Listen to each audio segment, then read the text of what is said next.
Muito boa noite, dando uma ajeitadinha aqui no meu setup.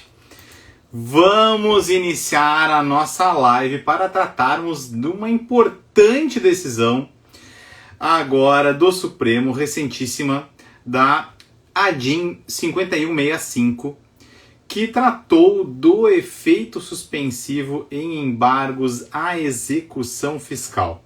Iniciando aqui também transmissão no canal. Afinal de contas, somos multiplataforma para esse conteúdo ficar registrado, né? Também lá no meu canal. E aí vamos tratar desta temática. O YouTube aqui está um pouquinho lento, né? Mas que pena. Meus queridos, a questão é a seguinte. Os embargos na execução fiscal possuem efeito suspensivo? Esta é a questão que veio transmitir ao vivo. Essa é a questão sobre a qual se debruçou o Supremo Tribunal Federal nesta ADIM 5165. O YouTube está meio lento, vou deixar ele de lado para tratarmos aqui da nossa temática. Pessoal, então é o seguinte, a OAB ela entrou com essa ADIM 5165 lá em 2014, e agora 2022 foi finalmente concluído o julgamento desta ADIM 5165. E esta ADIM versava, ela foi ajuizada em 2014, portanto, antes do Código de Processo Civil de 2015. E ela se debruçou sobre o artigo 739-A do CPC reformado, CPC de 73 reformado em 2006. E a discussão que foi posta perante o Supremo pela OAB do Distrito Federal foi justamente a eventual inconstitucionalidade desta alteração legislativa do artigo 739-A do Código de Processo Civil, que deveria ser afastado na argumentação da OAB, deveria ser afastado, né, do âmbito do microsistema das execuções fiscais. E aí fica essa questão. Existe efeito suspensivo nas execuções fiscais quando embargadas? Ou os embargos que venham a ser opostos na execução fiscal devem ter efeitos suspensivos? Vamos imaginar um efeito suspensivo automático. Como podemos nos posicionar diante desta, que é uma situação extremamente sensível, é um ponto muito delicado da vida do executado na execução fiscal. Então, por que isso é importante? Pessoal, vamos relembrar o seguinte, para ambientarmos essa temática. O que acontece?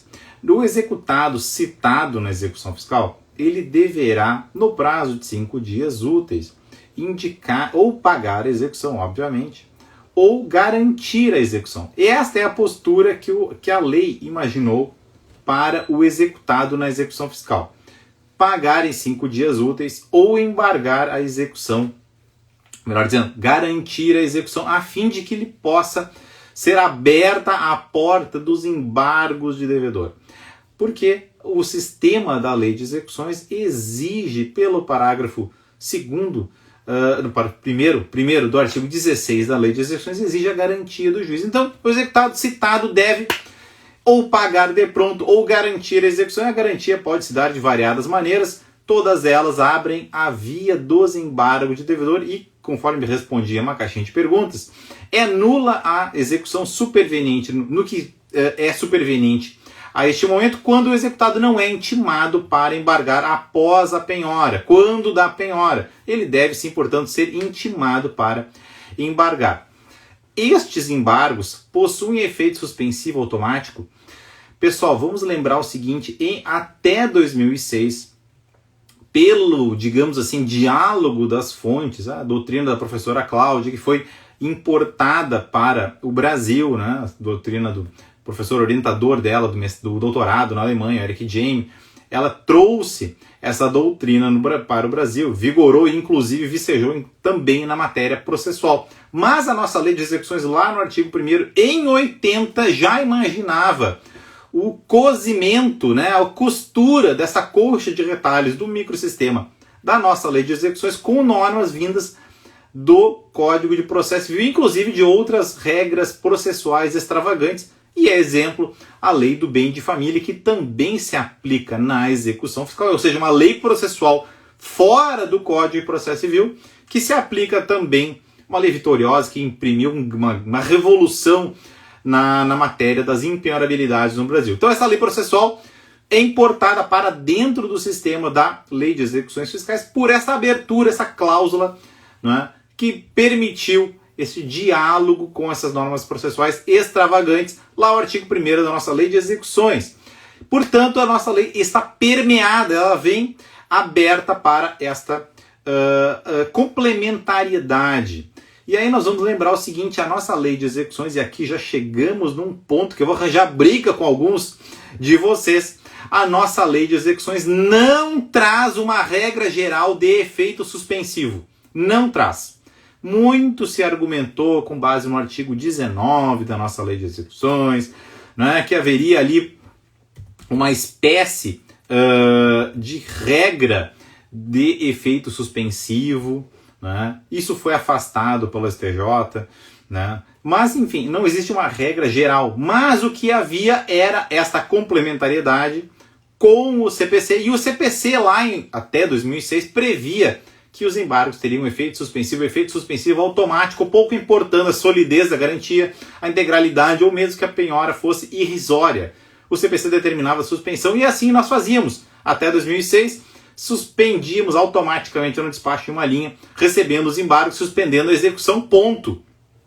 Intimando o embargado para impugnar, efeito suspensivo automático. Chegamos em 2006 com uma revolução, uma inovação que pretendia imprimir maior eficiência, celeridade, ou melhor dizendo, eficiência à própria tutela jurisdicional, que é a tutela jurisdicional executiva, que também na execução nós prestamos jurisdição no sentido de efetivar, ou aquilo que foi posto num título executivo judicial, lato sensu, assim, ou um título executivo que já vem dotado dessa presunção que é de que ele deve ser pago, e aqui em âmbito tributário é uma presunção que vem com uma carga maior do que, por exemplo, lá num cheque ou mesmo num contrato. É uma presunção relativa de liquidez e certeza. A gente pode falar isso em outra ocasião que me interessa demais. Nem sempre que eu gosto de falar é o que vocês querem ouvir, mas é um assunto que me interessa, qual é os efeitos, enfim, quais são as peculiaridades dessa presunção de liquidez e certeza do Código Tributário Nacional. Se acharem isso interessante, coloquem aí no chat ou em mensagem direta aqui para o perfil Execução Fiscal em Curso, tá bom? Bom, voltando ao assunto, então, até 2006 nós não tínhamos, e aí houve esta revolução no pensamento, né, que é a necessidade de imprimir uma maior celeridade, eficiência, efetividade a esta tutela jurisdicional, que é a tutela jurisdicional executiva, no sentido de efetivar o direito do credor. E a importância desse tema reside, portanto, que na sistemática trazida em 2006, nós deveríamos ter uma série de requisitos para que a execução, tanto lá a execução de títulos executivos extrajudiciais, um cheque, um contrato, uma nota promissória, né, uma letra de câmbio, não queria ver se alguém viu uma letra de câmbio alguma vez na vida, assim, no mercado, fora essas coisas de aula, me contem aí. Mas uma duplicata, por exemplo, é um título cambiariforme que é extremamente presente no nosso cotidiano comercial. Ainda é. Bom, de toda forma, a execução de títulos executivos extrajudiciais foi, então, modelada de forma que a execução deve prosseguir, via de regra deve prosseguir, embora embargada. Porque lá está posto que os embargos não têm efeito suspensivo. para a atribuição de efeitos suspensivos seria necessária uma série de requisitos a serem minudentemente avaliados. Para o juiz era muito chato, né? Que acabava tendo que dar uma decisão antecipatória nos embargos, logo no recebimento dos embargos, trazendo um trabalho adicional para todos que estavam ali mergulhados naquela enxurrada de demandas. E aí, então, veio essa reforma em 2006. Ponto. Vira a página. O STJ, vocês talvez não gostem dessa notícia, mas o STJ sedimentou ainda antes do Código de Processo Civil de 2015, ele sedimentou em sede de recurso especial repetitivo que era indispensável a avaliação destes requisitos, né? Em outras palavras, que deveria ser aplicado o 739A do Código Antigo nas execuções fiscais. E eu digo que vocês não vão gostar muito disso, porque o STJ jogou uma pá de cal, enterrou aquela tese lá com relação ao artigo 19 da nossa Lei de Execuções, que diz o seguinte: não sendo embargada a execução ou sendo rejeitados os embargos, no caso de garantia prestada por terceiro, isso será intimado, sob pena de prosseguir a execução. Então, haveria esta previsão, e havia um cruzamento também com uma outra disposição da nossa Lei de Execuções, que de todo modo foi afastado pelo STJ. O nosso tribunal, gente, essa coisa de jurisprudência é uma coisa muito doida, né? Porque a gente, na primeira instância, tá com aquela leva de processo, aquele monte de coisa para resolver, para encaminhar, para nos posicionarmos. Eu, particularmente, nunca abracei essa tese do efeito suspensivo decorrente do artigo 19 da nossa Lei de Execuções, certo? Eu, particularmente, não me afeiçoei, como dizia um desembargador do nosso tribunal, não me afeiçoei a esta tese. Então, o STJ acabou por afastar esta argumentação, e o nosso tribunal chegou a confirmar, né, que haveria esse efeito suspensivo. Houve um tempo em que o nosso Tribunal TRF da 4ª Região chegou a julgar desse modo. Eu, na primeira instância, nunca entendi dessa forma, nunca imprimi aos embargos, posteriormente a 2006, efeito suspensivo automático, certo? Bom, o STJ então veio, confirmou, o Thiago tá certo, não existe esse efeito, esse propalado, argumentado, costurado efeito suspensivo automático nos embargos no caso da execução fiscal. Por quê? Porque nós não temos uma regra geral na nossa Lei de Execuções uma regra que diga todos os embargos terem efeito suspensivo. Não existe. E tampouco existe regra na Lei de 80 dizendo que deveriam ser observados determinados ou quais requisitos para a eventual concessão de efeito suspensivo. Isso não existe. Não existe. Muito embora essa argumentação que foi afastada pelo STJ. Portanto, o que havia era esta indispensável necessidade de avaliação dos requisitos trazidos lá pelo 739.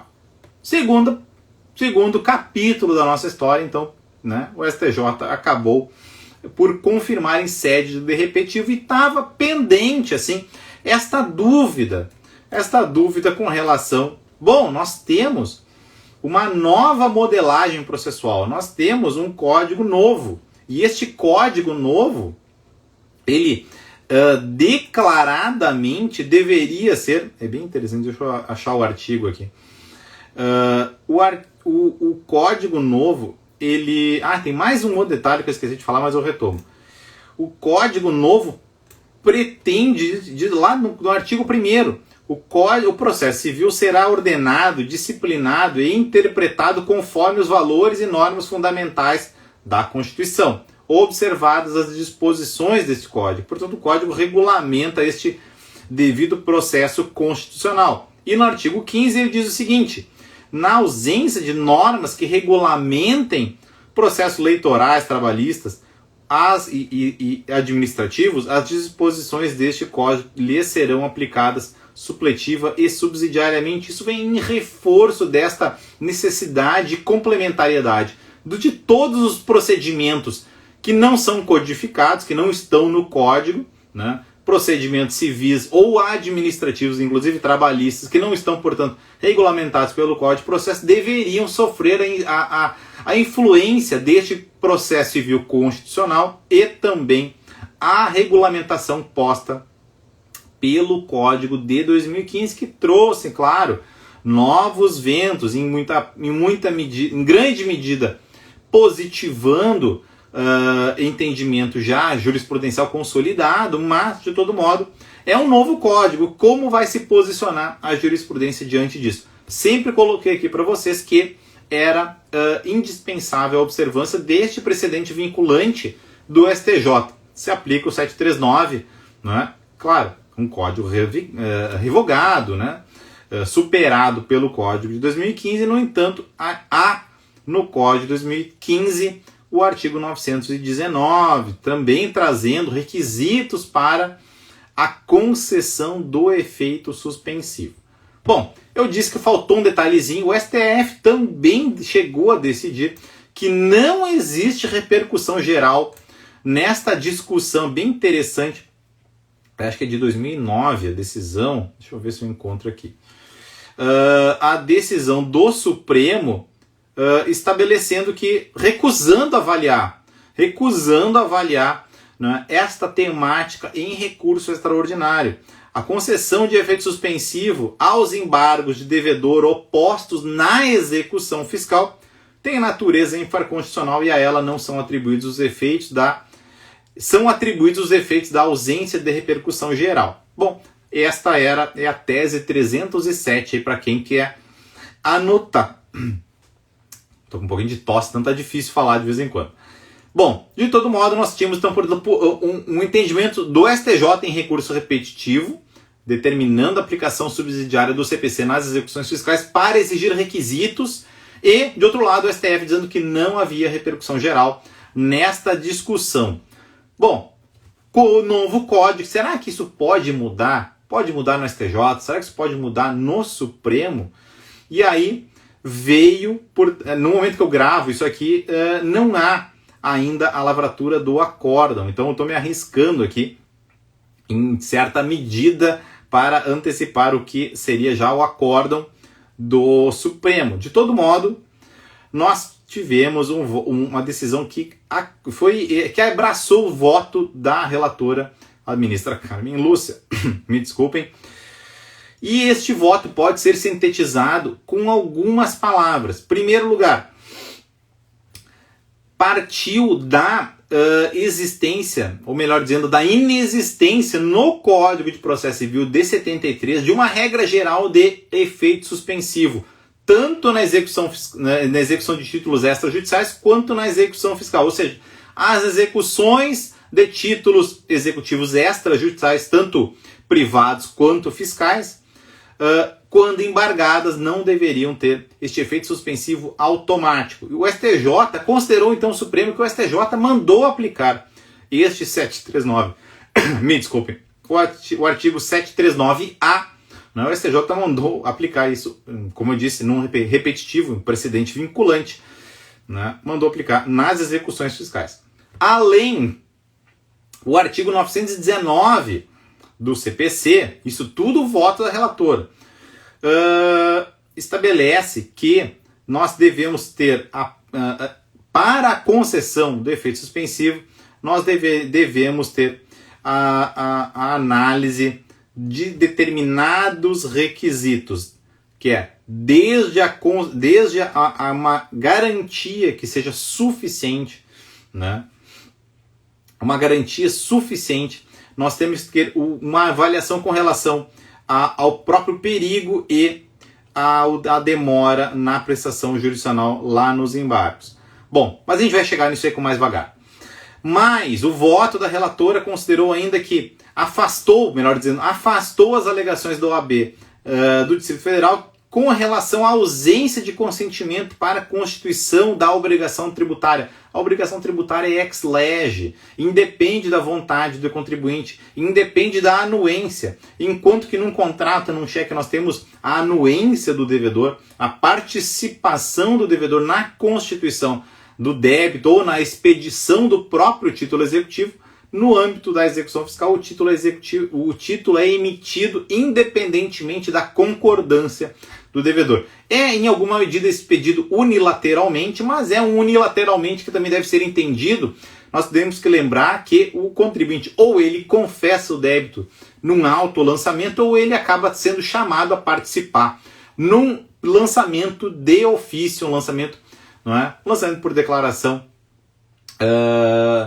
é outra situação. Bom, então no autolançamento, né? Lançamento por homologação, o lançamento por declaração está em desuso, né?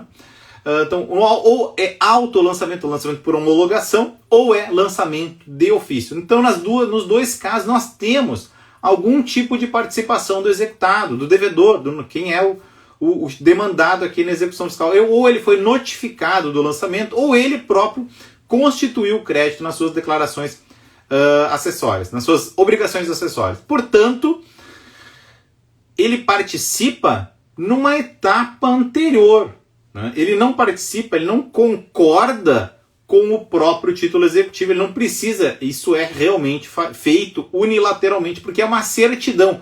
É uma certidão que, na verdade, espelha um termo de inscrição que já está documentado, que retrata, por sua vez, algo que é originado da própria atividade do contribuinte ou com a anuência, ou com a participação, com o chamamento do contribuinte para participar no processo administrativo. Bom, o STF acabou afastando qualquer alegação com relação a esta unitariedade, não, a expedição unilateral, entendam bem.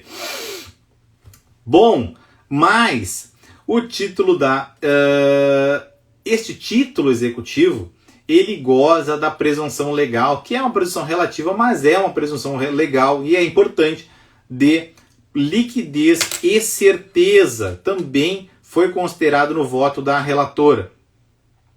A relatora afastou também alegações com relação ao devido processo legal, contraditório, ampla defesa, proteção da propriedade, razoabilidade, proporcionalidade, alegações mais amplas e abstratas. Foram todas afastadas. E aí também o título permite a execução, o título executivo expedido pela credora e para a credora, ele permite a implementação, a efetivação da execução, né, a realização da execução. Isso é o sistema legal, é como a coisa está arrumada. E o título já permite a efetivação, a gente não precisa ter uma espécie de confirmação. Isso foi um acréscimo do voto.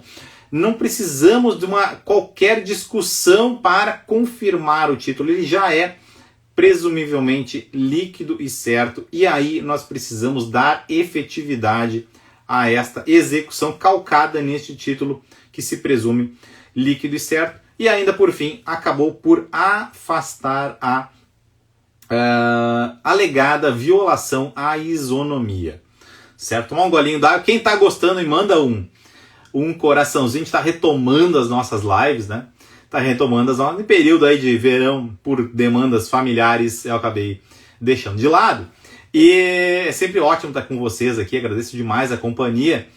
E quem está gostando, manda um coraçãozinho aí, aproveita nesse break para compartilhar com algum amigo, que alguém que se interesse com essa temática. Por essa temática é sempre legal compartilhar, que acaba mostrando o conteúdo para mais eventuais interessados. Muito bem, pessoal. E aí, então, chegando no terceiro tópico, vimos qual é a questão, né? Existe efeito suspensivo ou não? Qual é a importância, afinal de contas? O executado, como nós vimos, não terá direito ao efeito suspensivo automático. Ele precisará de um provimento jurisdicional específico que lhe garanta a suspensão da execução fiscal, tá? Esse é a arrumação legal que está posta aí, são as regras do jogo, é como as cartas estão na mesa aqui na execução fiscal. Bom, quais são as posturas que o contribuinte pode adotar para fins de obter a suspensão da execução fiscal? E aqui são observações bem importantes, porque estão fora assim daquele, como aquela coisa, tem gente que ensina só o que é fácil, né? Vamos dar um passo além para tentar identificar aí alguns meandros que eventualmente possam ser explorados, e a ideia sempre é produzir conteúdos úteis aqui para vocês. Pessoal, vamos lembrar o seguinte, como eu falei lá no início, o executado pode, quando citado no prazo de 5 dias úteis, promover o depósito integral e em dinheiro do valor da execução fiscal. Este depósito integral em dinheiro é causa de suspensão da exigibilidade quando se trata de crédito tributário.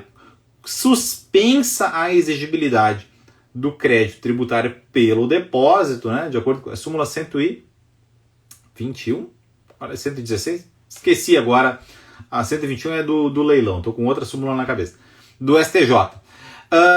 Está suspensa a exigibilidade, portanto nós não podemos efetivar a execução ao longo da suspensão da exigibilidade do crédito tributário. Isso normalmente se dá, ele não vai depositar por nada. Isso normalmente está associado ou a uma discussão em embargos, ou a uma discussão em ação anulatória, ou mesmo em mandado de segurança, quando eventualmente ele possa ser impetrado.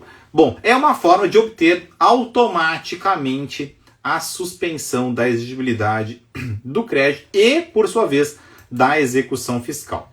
Bom, eu afasto aquela alegação com relação ao artigo 19. Eu falava mais cedo com uma seguidora e ela me comentava que fez um trabalho de conclusão exatamente sobre o efeito suspensivo nos embargos da execução fiscal usando esta alegação. No entanto, acabou sendo afastado pelo STJ e agora ganhou novo fôlego esse assunto. Vamos chegar lá.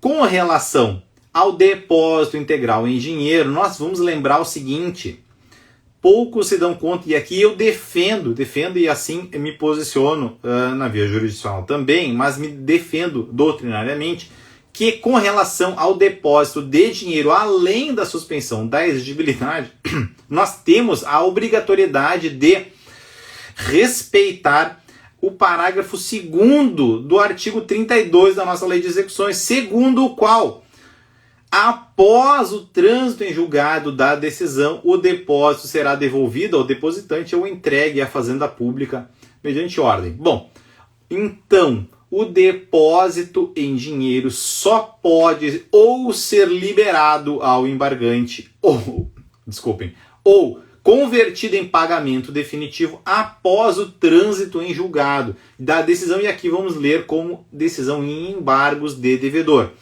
Pessoal, é efeito suspensivo automático, na minha modesta opinião, porque de um lado nós temos a suspensão da exigibilidade e, de outro, aquele depósito, via de regra, já está, no âmbito federal, já está disponível ao exequente. No caso das execuções da Fazenda Nacional, já está aquele depósito disponível ao exequente, já está se utilizando porque está depositado na conta única do Tesouro. Que eu saiba, funciona assim também nos estados. Se tiverem notícia diferente disso, me compartilhem aqui para também ampliarmos os nossos conhecimentos, porque dividir conhecimento é multiplicar, certo?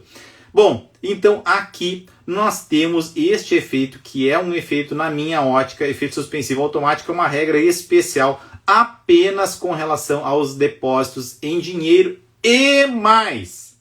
Aqui as entrelinhas, como eu falei, que eventualmente podem ser exploradas por vocês e extrapolando daquilo. Um amigo falou, tal coisa só ensina o que é fácil. Vamos além do que é fácil, vamos explorar os meandros da lei.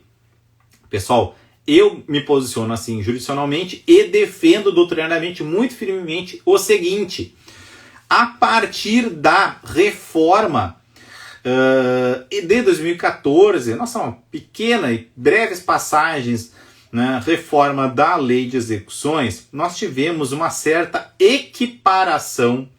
Olha só, isso aqui é importante, hein? Isso aqui é ouro. A equiparação entre garantias através de depósito em dinheiro ou dinheiro, seguro garantia e fiança bancária. Por quê? O artigo 15, inciso 2º da nossa lei de execuções permite ao executado substituir a penhora de quaisquer outros bens por tanto faz dinheiro, depósito em dinheiro, fiança bancária e seguro garantia.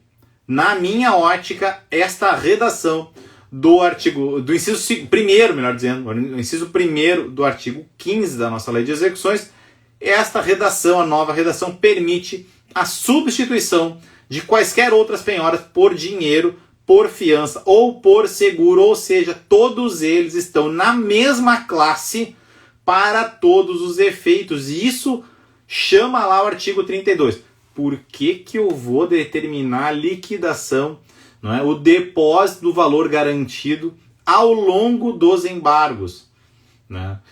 Não faz o menor sentido determinar a liquidação da apólice do seguro, né, ou ao banco que deposite o valor afiançado lá pela carta de fiança ao longo da discussão dos embargos, porque justamente estes tipos de garantia visam garantir o crédito caso a decisão seja improcedente, seja desfavorável ao executado embargante. Né? Perdeu a discussão, porque estas garantias abrem a possibilidade de embargar, perdeu-a, né, nos embargos, a partir daí nós temos a possibilidade de invocar, de chamar, né, a instituição garantidora para que liquide, honre aquela promessa, né, que fez no seguro ou na fiança bancária. Bom, então estas garantias só vão ser efetivadas, liquidadas após a decisão definitiva dos embargos que restem improcedentes, né, e será convertido em pagamento do credor caso sejam improcedentes embargos e após o trânsito em julgado. Portanto, eu equiparo, na minha opinião, depósito em dinheiro, seguro, garantia e fiança bancária para estes efeitos da suspensão automática. Tá? Não é uma regra geral, mas é uma exceção que se lê nas entrelinhas da nossa lei de execuções. Mas o que mais ele pode fazer para conseguir este efeito suspensivo? Eventualmente ele pode ter uma ação ordinária ou mesmo um mandado de segurança que esteja pendente lá, esteja tramitando, discutindo aquele débito originário, o débito que originou a execução fiscal, né, que originou aquela certidão de dívida ativa.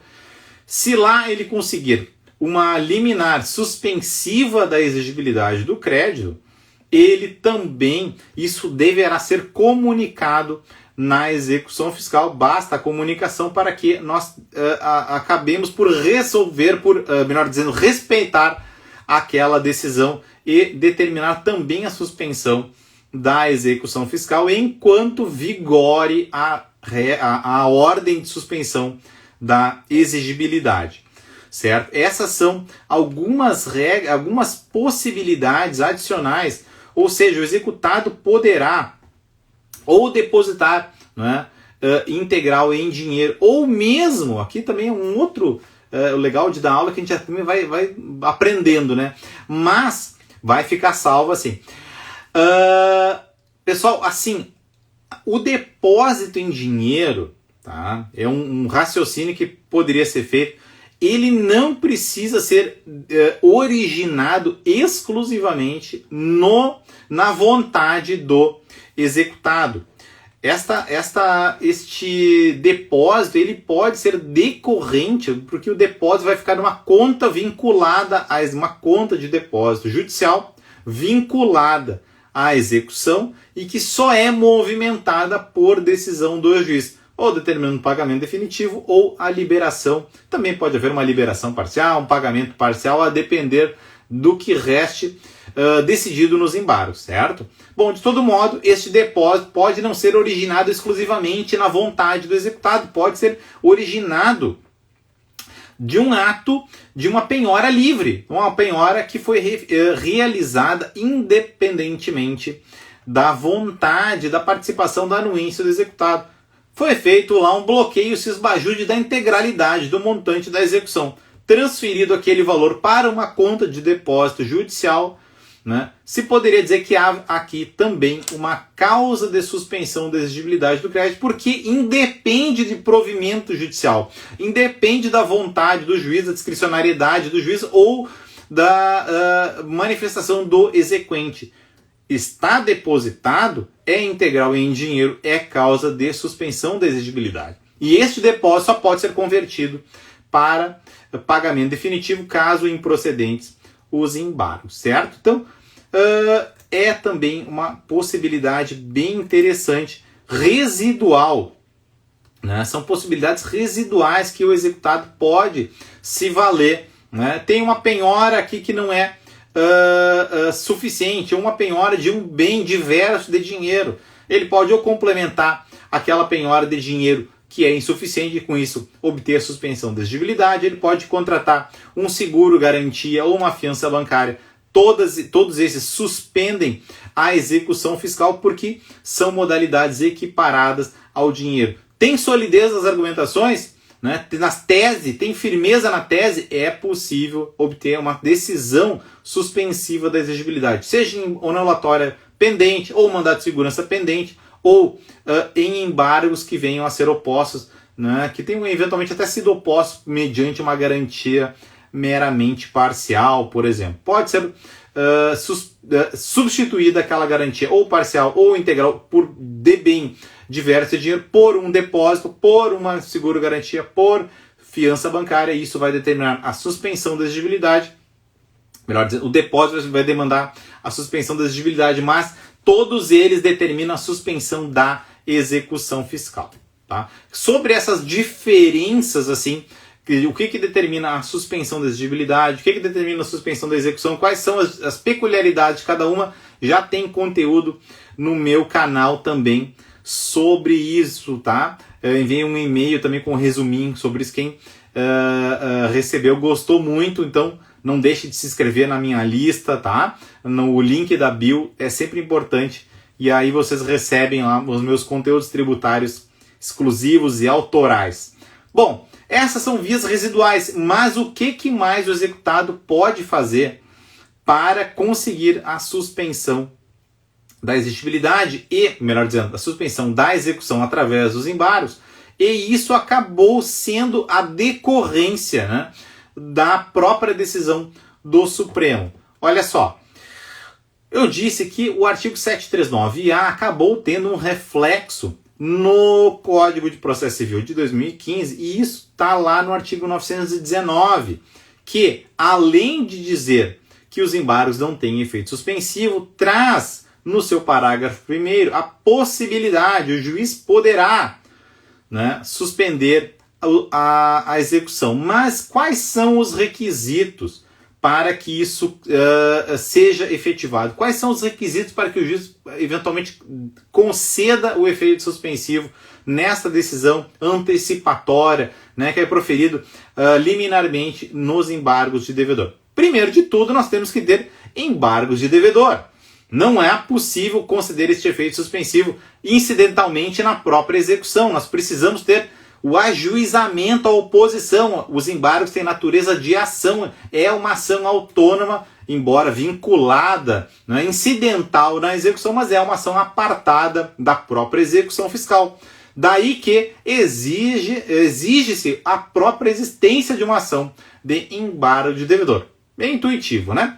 Segundo ponto, o parágrafo 1º, e isso acabou sendo, portanto, obrigatório na execução para estes propósitos do efeito suspensivo, deve haver um pedido, porque é a requerimento do embargante. Portanto, nós olhamos lá na execução, quando a gente está despachando as iniciais de embargos, existe pedido de efeito suspensivo, porque se não houver pedido de efeito suspensivo, não é concedido, porque não existe efeito suspensivo automático, ressalvadas aquelas situações de depósito integral em dinheiro e seguro garantia e fiança bancária. Tá bom? Então, ação de embargos, incidental de embargos, mais pedido específico a este propósito. Claro, ressalvado aquelas situações que eu comentei. E aí, o juiz poderá conceder estes efeitos, por exemplo, quando houver, melhor dizendo, quando houver os requisitos da tutela provisória. Tá? Quando houver os requisitos, a possibilidade de concessão de uma tutela provisória. E desde que nós tenhamos uma garantia por penhora, ou seguro, ou calção, né? Diz a lei, seguro, depósito, depósito em dinheiro, ou calção, outro tipo de calção, aquelas calções antecipatórias, né? Ou calção fidejussória, que também é o caso da fiança. Bom, nós temos, portanto, a exigência de incidental de embargos, pedido específico, requisitos da tutela provisória e garantia.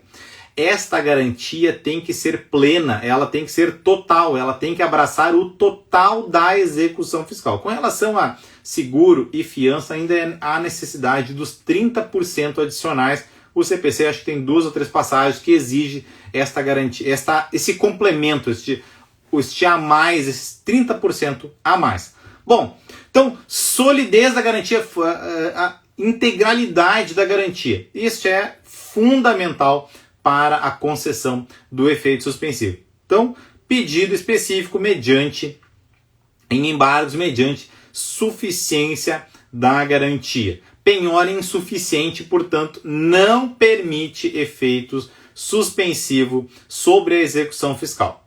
Mais requisitos da tutela provisória. A tutela provisória pode ser ou tutela de evidência ou tutela de urgência.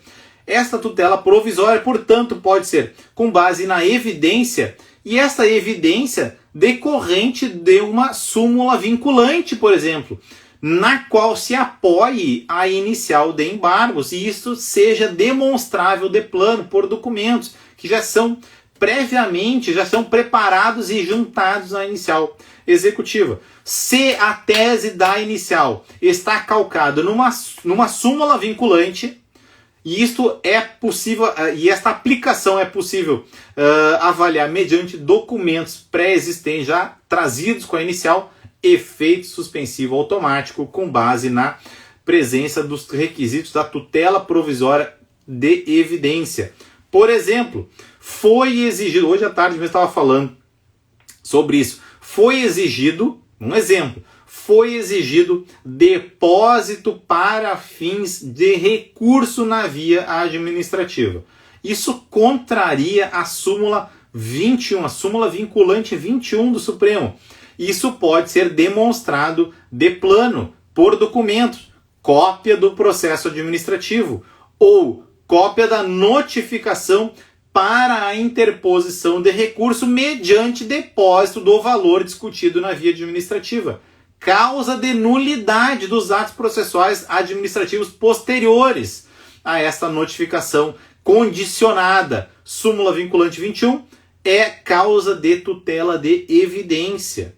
Tá bom? Causa também, fundamento para a tutela de evidência é o julgamento em recurso repetitivo pelo STJ. Por exemplo, o STJ decidiu recentemente o tema 962 com relação à retirada regular do sócio, não é? Não me aconteceu nenhum caso parecido, mas estou fazendo um exercício com vocês para dar um exemplo. Vamos imaginar, recentemente, então, portanto, o STJ decidiu o tema 962 e diz que o sócio que se afastou regularmente da sociedade sem dar causa ao redirecionamento, ou melhor dizendo, à dissolução irregular e, por sua vez, ao redirecionamento, ele não pode ser codemandado na execução fiscal, ele não pode ser corresponsabilizado.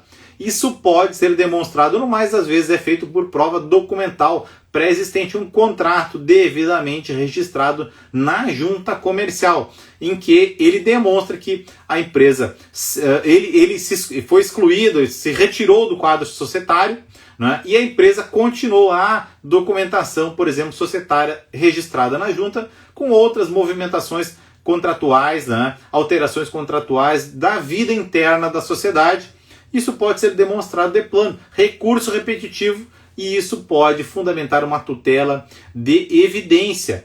Mas pode também o efeito suspensivo ser deferido, portanto, numa decisão antecipatória nos embargos com base no parágrafo 1º do artigo 919, em embargos mediante pedido específico, mediante penhora suficiente e requisitos da tutela de urgência. E os requisitos da tutela de urgência são a probabilidade do direito, e, portanto, o juiz vai passar os olhos, vai ter que fazer uma espécie de prognose, não é? Ele vai fazer uma avaliação. Esta tese tem força suficiente para ser julgada procedente após a devida instrução do processo? Será que é virtualmente procedente este pedido da inicial? Eu vou ter que confirmar isso após a instrução, mas com base nos elementos que eu já tenho à disposição na inicial, junto com a inicial, documentação já posta. Será que isso aqui já é presumivelmente procedente? Ele faz um juízo de prognose, ele faz uma avaliação. Como eu julgo isso reiteradamente? Então, a probabilidade do direito, aquele fumus, como a gente aprendia na faculdade. E o fumus, inclusive, fumus boniuris, inclusive, estava citado textualmente no recurso, no julgamento do recurso repetitivo com relação ao 739A lá no STJ. E o periculum. O periculum também estava assim posto pelo STJ e também está retratado no artigo 300 do Código de Processo Civil como um dos requisitos para a concessão da tutela de urgência. Perigo de dano. Qual é o perigo de dano na execução fiscal? A efetivação de atos de transferência da propriedade, por exemplo, a efetivação de um leilão, que foi o tema da semana.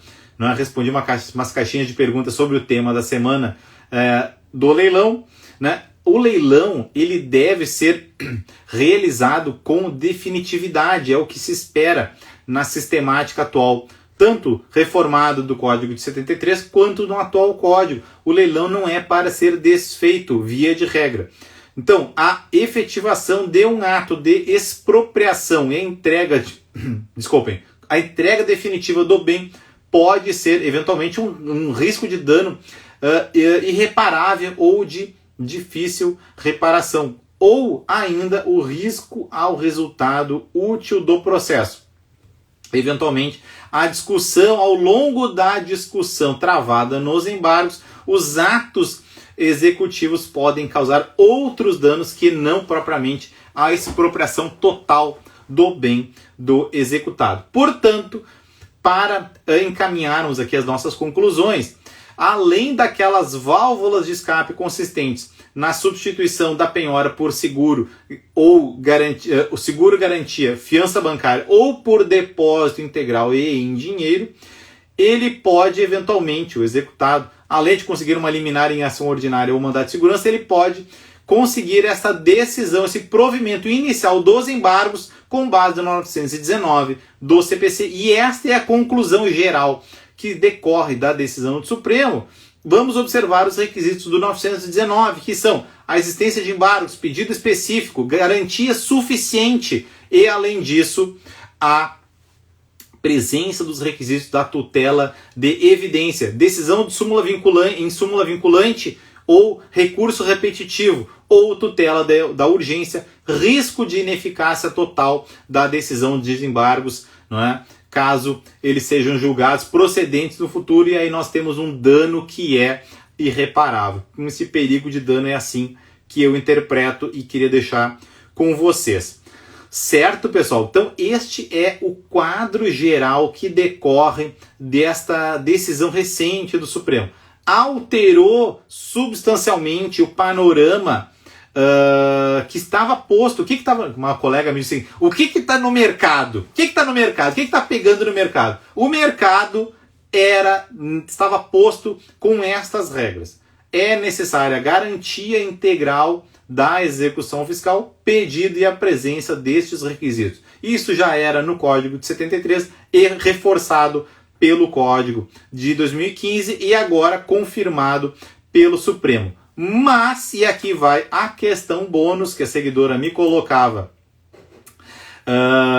hoje à tarde com relação a esta superveniência dessa decisão. O que acontece, pessoal? Eu coloquei muito claramente a minha posição doutrinária e assim como eu me posiciono, que é a da existência de um efeito suspensivo automático apenas com relação ao dinheiro e por equiparação com relação ao seguro-garantia e à fiança bancária, com base no parágrafo 2º do artigo 32 da nossa Lei de Execuções. No entanto, a decisão do Supremo, o voto da ministra relatora, trouxe mais. Ela trouxe mais porque ela revigorou, isso que eu achei muito curioso, vou tentar localizar aqui. Ela revigorou aquela, e aí a questão que a seguidora me trazia, ela revigorou esta argumentação que foi afastada pelo STJ. Inclusive, superou a jurisprudência do meu tribunal com relação ao artigo 19 e o artigo 24 da nossa Lei de Execuções. E aí ela diz o seguinte, o voto da relatora diz o seguinte: atente-se ainda que mesmo quando os embargos à execução não são dotados de efeito suspensivo, não é possível a Fazenda adjudicar os bens ou levantar o valor, no valor até concordo, né? Ou adjudicar os bens ou levantar o valor antes do trânsito em julgado da sentença dos embargos. Então, realça a inexistência de ofensa ao devido processo legal. Por quê? Não haveria ofensa ao devido processo, porque a efetivação da execução através desta da adjudicação dos bens ao exequente, né, ou a transferência do valor seria, portanto, estariam condicionados, né, estes atos de ultimação dos atos executivos estariam condicionados à decisão definitiva dos embargos de devedor. Portanto, é um ponto que eu deixo aqui com vocês. Fica esta, digamos assim, foi ressuscitada, né, esta etapa agora com esse reforço do Supremo com relação à existência de uma etapa prévia indispensável, né? É muito cedo, né, para a gente ter conclusões totais a este respeito, mas, digamos assim, foi revigorada essa argumentação com relação à existência dessa etapa prévia, essa confirmação prévia, no caso de embargos, para a ultimação destes atos com relação à adjudicação dos bens penhorados, e no 19, que é a garantia prestada por terceiro, que eu li mais cedo, não sendo embargada a execução ou sendo rejeitados os embargos. No caso de garantia prestada por terceiro, ele vai ser intimado para pagamento ou remir o bem. Então, este aí é a síntese, não é, que decorre dessa decisão do Supremo. Fica a dica prática. Ou considera a possibilidade de depósito integral em dinheiro, substituir o bem, né, por depósito integral ou por fiança bancária ou seguro e garantia, ou conseguir uma decisão antecipatória determinante da suspensão da exigibilidade para repercutir essa decisão sobre os efeitos lá da execução fiscal, suspendendo, portanto, a própria execução fiscal, ou cumpre os requisitos do 1919, com este alerta de que, né, a decisão do Supremo repristinou esta discussão com relação ao artigo 19 e 24. O artigo 32 eu particularmente concordo, mas com relação ao 19 e 24 da nossa Lei de Execuções, eu tenho cá as minhas ressalvas em âmbito doutrinário. Certo, pessoal? Alguém fez algum comentário, alguma dúvida aí? Eu não consegui ler para vencer o nosso assunto. Quem tiver dúvida aí para colocar... Nossa, já foi praticamente 1 hora. Quiser colocar, pode colocar aí, eu tento responder. Se não, o ombro amigo aqui do Execução Fiscal em Curso está sempre à disposição. Podem ou colocar nas caixinhas, né, de perguntas que eu estou abrindo, pelo visto está sendo um sucesso aí com vocês, ou mandar um direct, né, ou em comentários aos nossos posts, aí também sempre é bem interessante. Para a Top Live, que legal, muito obrigado. Agora é o momento de fazer aquele print. Vou fazer aqui um joinha, fazer um print da live. E aí quem tiver comigo aqui, faz um print aí da tela, compartilha aí nos seus stories, marca aqui o Execução Fiscal em Curso que eu reposto, tá? Faça esse pedido para a gente repercutir essa nossa conversa. Então, prepara o print aí. Tem o curso aberto, o curso sai mês que vem, tá? Provavelmente final de março aí a gente lança o curso completo de execuções fiscais com dicas práticas, partindo totalmente da prática para a gente atalhar os caminhos aqui, fornecer aquelas soluções altamente assertivas, altamente resolutivas de 99% dos problemas apresentados na execução fiscal. Sempre soluções confirmadas, validadas, testadas já pela prática e pelos tribunais, especialmente os tribunais superiores. Então, prepara aí o print, faz um print da tela e aí compartilhe nos seus stories, tá? Marca aqui o Execução Fiscal em Curso que eu reposto depois, tá bom, pessoal? Pessoal, eu quero agradecer demais aqui a companhia de todos vocês que acompanharam. Desculpa, eu tô com um pouquinho de tosse aqui, tá um pouco difícil, né, falar. Eu quero agradecer demais a companhia de todos vocês e a gente fica sempre à disposição por aqui para novas abordagens. Conterá a execução fiscal municipal, a execução fiscal como um todo, certo? Printa a marca, professor, nos seus stories. Printa a marca, professor. Essa eu não entendi. Depois eu busco aqui que é printar a marca do professor. Talvez seja isso. Então, faz o print aí da tela. E eu sempre estou aberto a sugestões aqui. Eu tenho alguns assuntos aqui para preparar conteúdos. Printar a tela aí. Para trabalhar com vocês em nova rodada, tá? Tem uns assuntos bem importantes. Eu vou colocar umas caixinhas aqui. Ou uma enquete para vocês decidirem o que vai ser e postar nos stories. Exatamente isso aí, juizado especial. Muito bem. Pessoal, muito obrigado aqui. Printa a tela, manda nos stories e o Execução Fiscal está sempre aí à disposição. Muito obrigado, top demais, boa noite a todos. Pessoal, muito obrigado, boa noite e até uma próxima. Tchau!